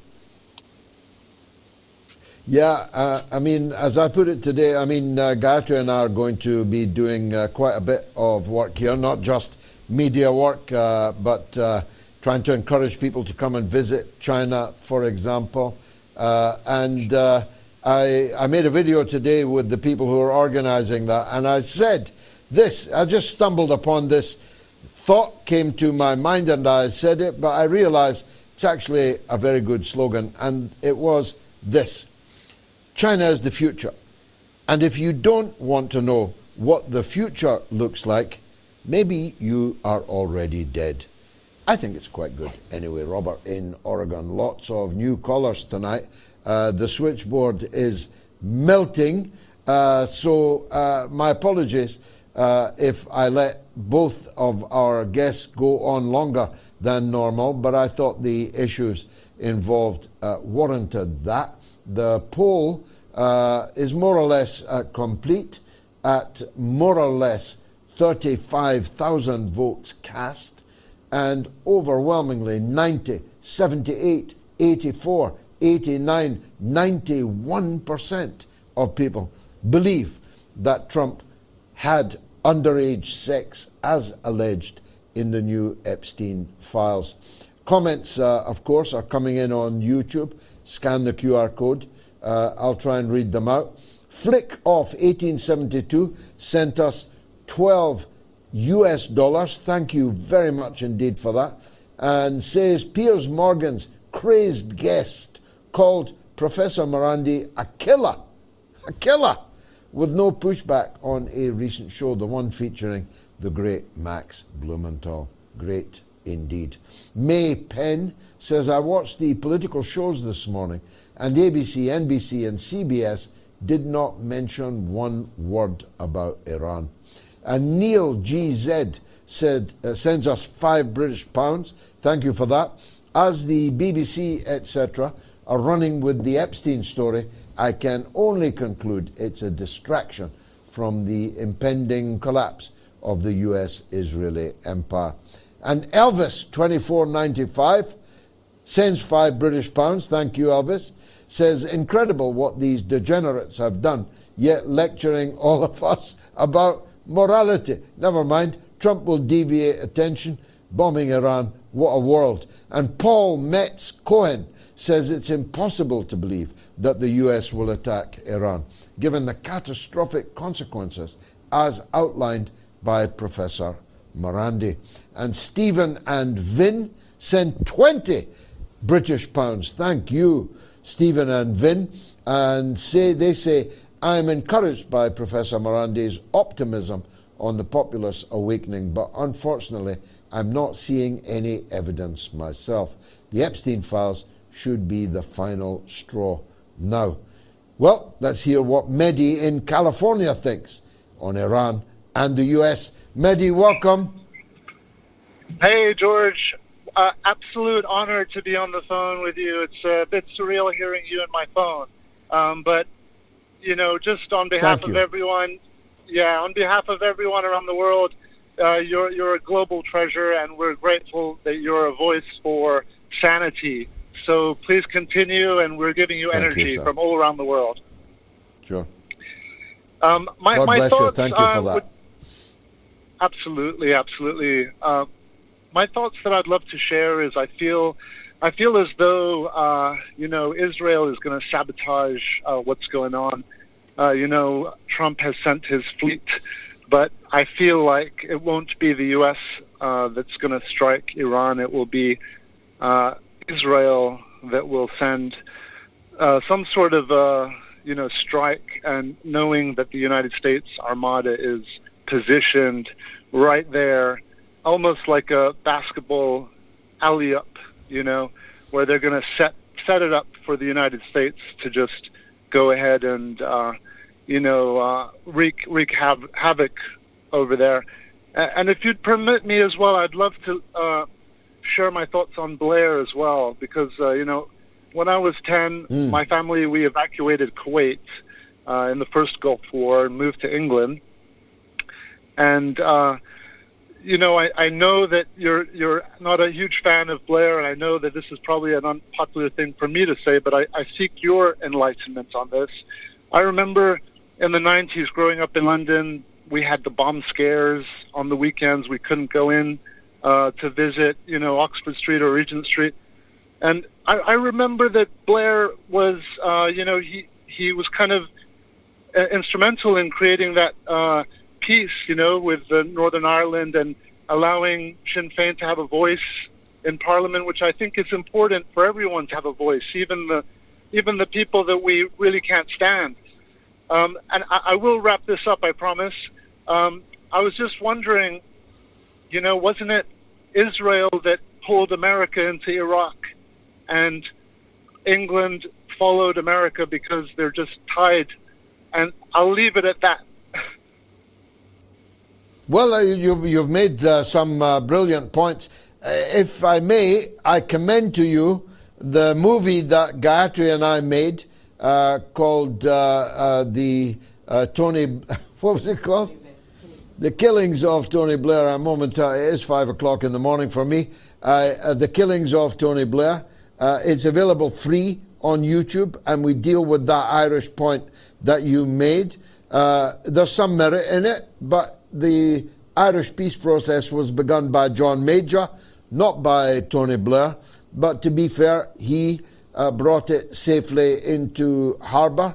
But it's the only good thing he ever did. And you're about to see all over again in his role with the Board of Peace. I don't know where he's going to get the $1 billion to pay his membership fee, but maybe he's taken care of that already. The Killings of Tony Blair. Watch it free on YouTube. Now, let me tell you about tonight's big donors. A big shout out to tonight's top donors who've been onto the MOATS.tv website. Thank you to Kenneth Morris, Orla Murphy. Is that Orla in the north of Ireland? If it is, she's the one responsible for my daughter being called Orla. And if it is, and if it isn't, I thank you, Orla Murphy, Kenneth Morris, Ellie Newt, I think I know Ellie also, George J. Ashkar Jr., who's a very generous weekly donor. Big thanks to you, George, and Diana Saleh. Thank you, each and every one of you, for your generosity, and thank you to everyone who at the end of this show is going to go to moats.tv and leave something. Otherwise, I've worked all night for nothing. You enjoyed the show, you watched the show, you learned from the show, you like the show, but you won't pay $1 or €1 or £1 for it? What does that say to me? It's 5 o'clock in the morning. I stress to you, for me. Essie is in Scotland and she wants to talk about the Epstein Files too. Essie, welcome. Good evening, sir. I'm disgusted. I'm absolutely disgusted. What is the point in releasing all these files to then at the caveat at the bottom say, just to let you know, nobody will be charged, nobody will be investigated, and certainly nobody will be prosecuted or ever see a jail cell. Well, I'm telling you now, these people call themselves elite. I call them the lowest of the low. No elite person gets up to the depravity that these people do, and I'll tell you now, if the riches of this world, their fame and their fortune come for that lifestyle, I'm telling you now, keep it. Keep it all, because I would rather wait for the riches of heaven, which is Christ himself, and be broken this off knowing Amen. that I've never crossed that line. I've had enough. They're sick, and they can do what they want, but I'll tell you now, ladies, and every one of you that have been affected, these people will reap what they sow either in this lifetime or the next. Mark my words. Amen. Amen. Amen. Brilliant, spirited stuff from the land of Robert Burns, whom I didn't get to quote last week because of running out of time. It was, of course, Burns' night earlier in the week. Essay in Scotland on the Epstein Files. But a word now on the next Workers' Party live event. This Tuesday night at 9 p.m. Call the Doctor returns. It's brilliant, by the way. Chris Williamson, my former parliamentary colleague and the deputy leader of the Workers' Party, and Dr. Bob Gill, the greatest GP in the land. Dr. Bob Gill in conversation with Chris Williamson for episode 13, discussing the latest issues facing the NHS. It streams live on YouTube, Rumble, Facebook and X. Call the Doctor, Tuesday at 9 p.m. Well, look, let's face it, you've no chance whatsoever of calling your actual doctor. You'll not get past the reception. Never mind get an appointment. Now, we had a remarkable day in downtown Shanghai.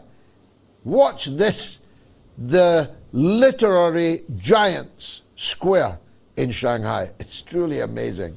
Watch it.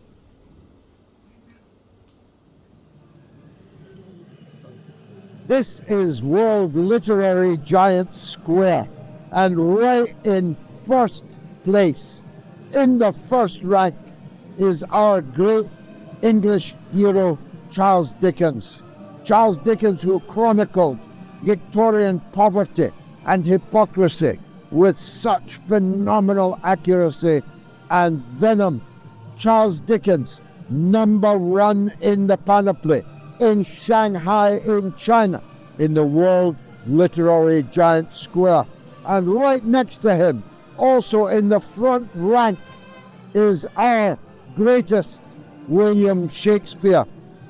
The British ruling elite has hated China for a very long time, but the Chinese people have never hated us, and they revere and respect the best of us. They despise the worst of us, but they love the best of us. I am so thrilled that these two British literary giants are in the very front rank of this park here in Shanghai. But here is a great Soviet, great Russian writer. Here is Gorky. Just a few months ago, I was in Nizhny Novgorod, which used to be called Gorky, which was called after this literary giant. And the city of Gorky won the Second World War for all of us, including you.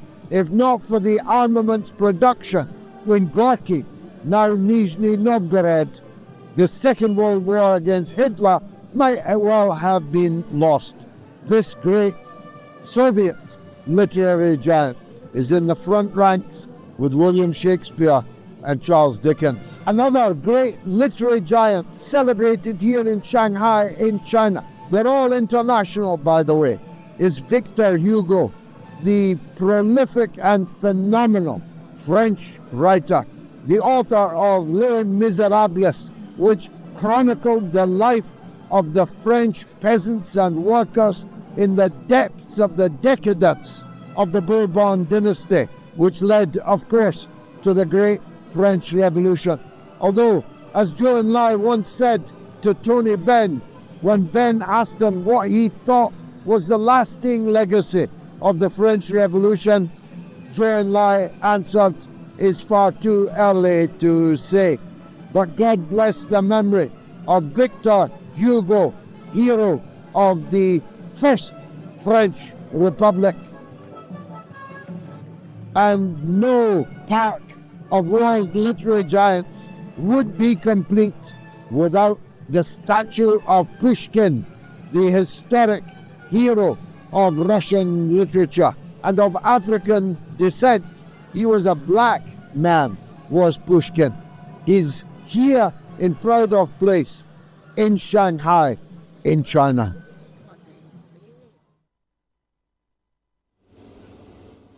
Well, by the way, that quote, which I just got a day or two ago, is protects you from the cold to -30, and it's a Chinese brand. They didn't hire me to say this, but it is incredible. It is the warmest coat and yet feather light. It protects you to -30 degrees. A truly remarkable thing. Me and my son both got one. In fact, it was in that store that I realized that China actually doesn't need to buy anything from anybody around the world.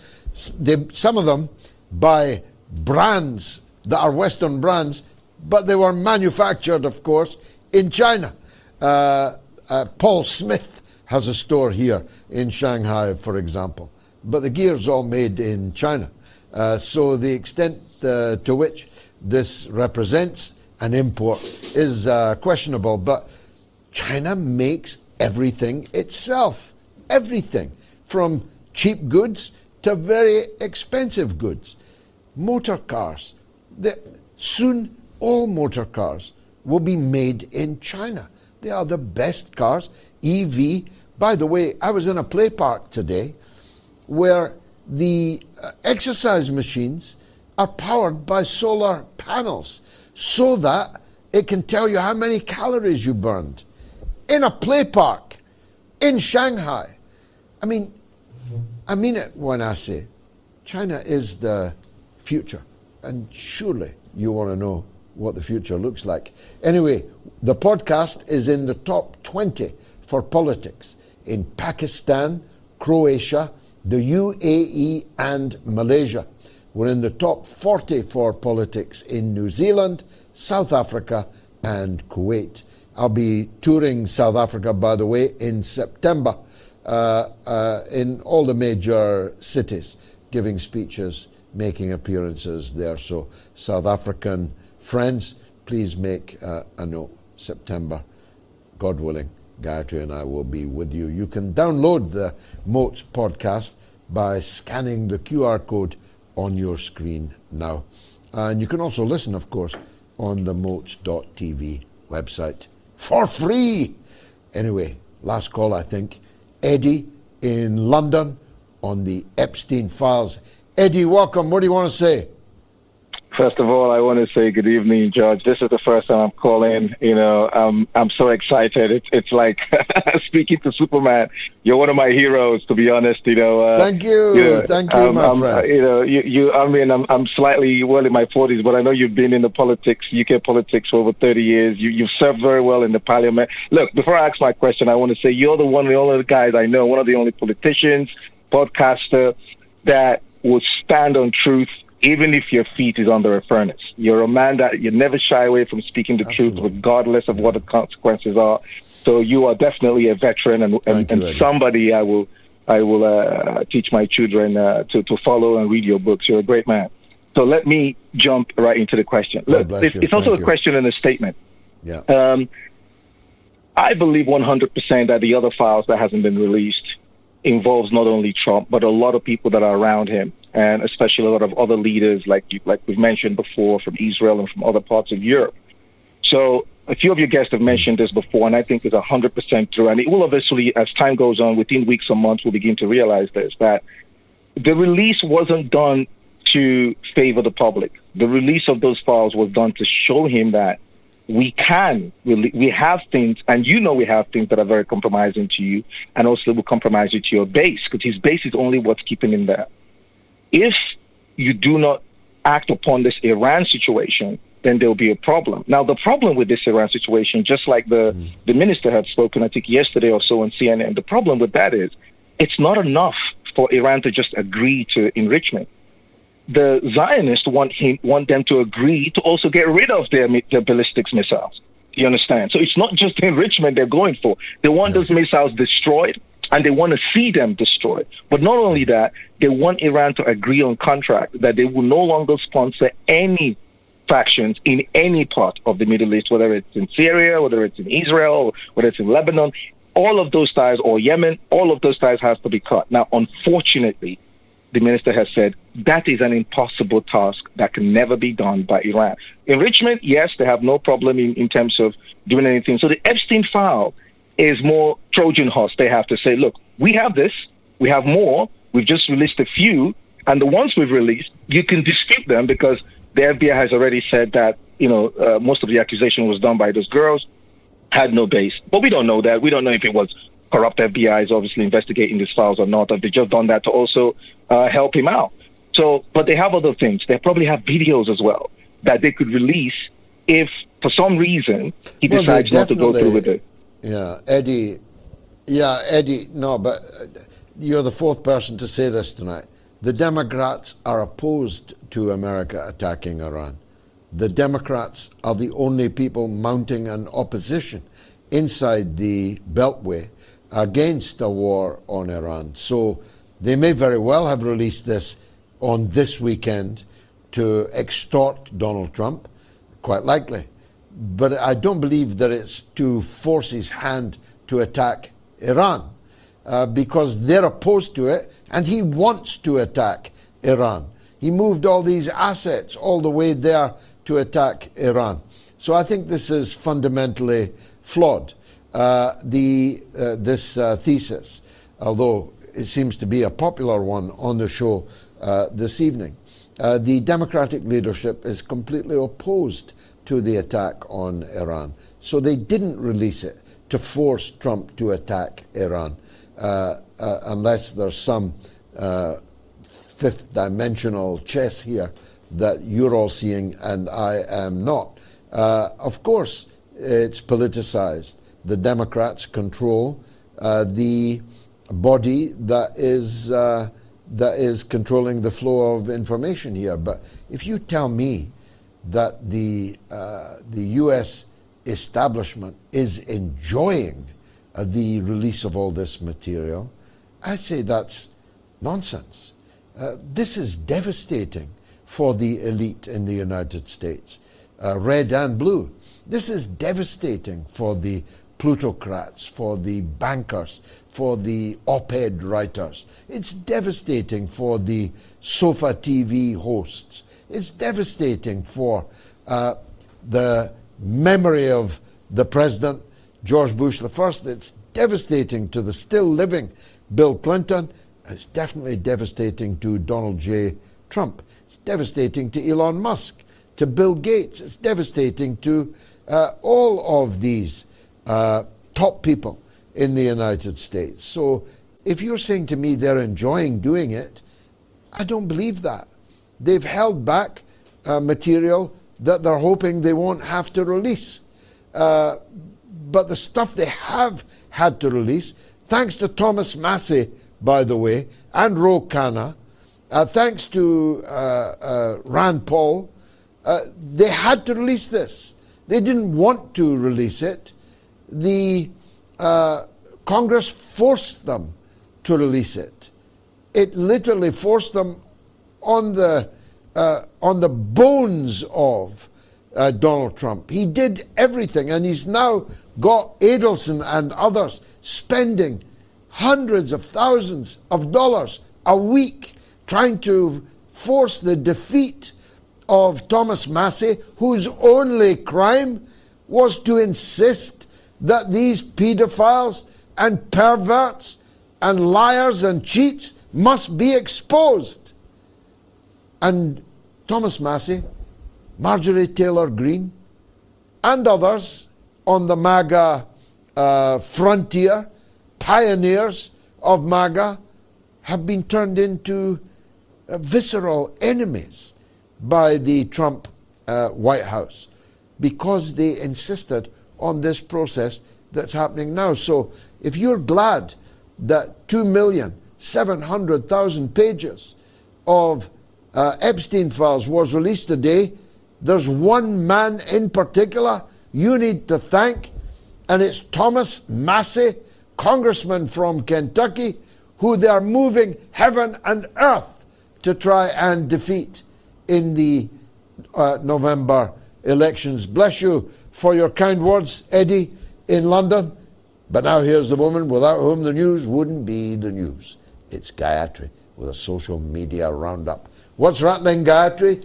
As we were earlier today at this park, Lixun Park in Shanghai, amongst these great men of literature from around the world, the first one you mentioned was Charles Dickens. It reminded, yeah, it was wonderful to see such an array of international men of words, really. And it reminded me of one of Charles Dickens' quotes from his book David Copperfield from 1850, I tell you. And it says, "I know enough of the world now to have almost lost the capacity of being much surprised by anything. We're there, but the Epstein Files, actually it did surprise me. It shocked me.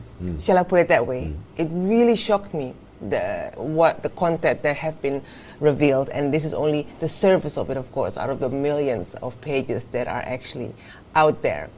And so on the back of that, we received an email from John Hindle saying, "Great show as always, George. As always, Gaddafi was right about the US, and I quote him, 'I think Americans are good, but America will be taken over and destroyed from the inside by the Zionist lobby. The Americans do not see this. They are getting decadent. Zionists will use this to destroy them. The fact that Charles Dickens is in literally first place, is the first man in the first rank, is remarkable for lots of reasons. First of all, Charles Dickens was a anti-Chinese racist. As you and I made short for Chinese TV years ago now, CGTN, he wrote about and spoke about the wily Oriental and all these anti-Chinese tropes at the time of the Great Exhibition. The Great Crystal Palace, yes. In the Crystal Palace. And the Chinese know this. He's a known Sinophobe, but they still put him first rank on their great figures of literature, world literature on the park today. That's typical of China, you know. They treat someone on their best foot forward. Charles Dickens was a great writer, a mass writer, a writer for the masses, about the masses. He critiqued Victorian capitalism in such a visceral and devastating way. He gets his place on the first rank despite him hating Chinese people. Don't you think that's remarkable?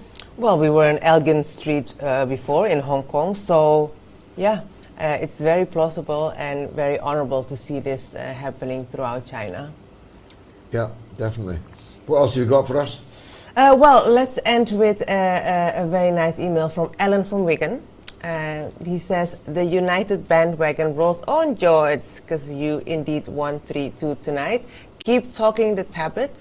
We need you now more than ever. Brilliant guests and callers. Remember, George, you are the Georgie best of geopolitics. Oh, how beautiful is that? I used to be called Georgie when I was a kid, by the way, and of course Georgie Best was the best, I think, ever. Definitely the best ever to play in England, although he played in Scotland too for Hibernian later. Played all over the world actually in his later days. But United were magnificent today, as they have been, against Arsenal, against Liverpool. We're in fourth place. Carrick needs to get the job now. Give him a contract. Give him whatever numbers he needs.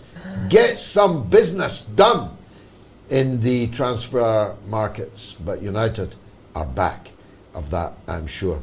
My son, who's with us in China, went to a pub to watch the game tonight, and the pub was called the Eric Cantona. I'm not joking. The Eric Cantona in Shanghai. There was only, I think, a couple of United fans there, but one of them, a Chinese man, is obviously a big fan of Bruno Fernandes, because he came in shorts, socks, Bruno Fernandes, Manchester United top, with a captain's armband around his arm. That's how much the Chinese love Manchester United. Yep. Of course, the leader, Xi Jinping, is a big supporter. I ask you again, Mr. President, can't you buy Manchester United? Can't you save us from the Glazers and from Ineos and from Ratcliffe? Imagine the Reds owned by the People's Republic of China. I imagine it every night. It's been marvelous. God willing, we'll see you from Shanghai live on Wednesday. I hope you enjoyed the show as much as we enjoyed producing it. It is important that our numbers continue to grow. So, subscribe to the YouTube channel, give a thumbs up, and tell friends everywhere to tune in to the Mother of All Talk Shows. Good night.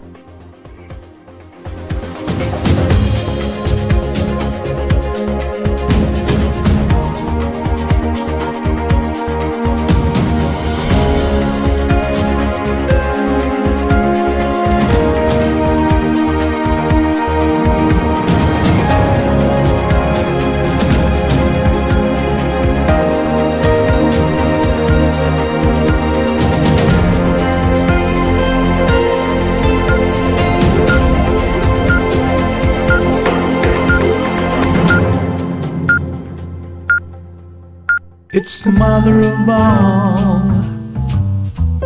talk shows. It's the mother of all talk shows.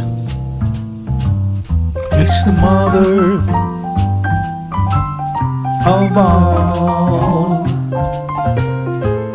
talk shows. Go get 'em, George.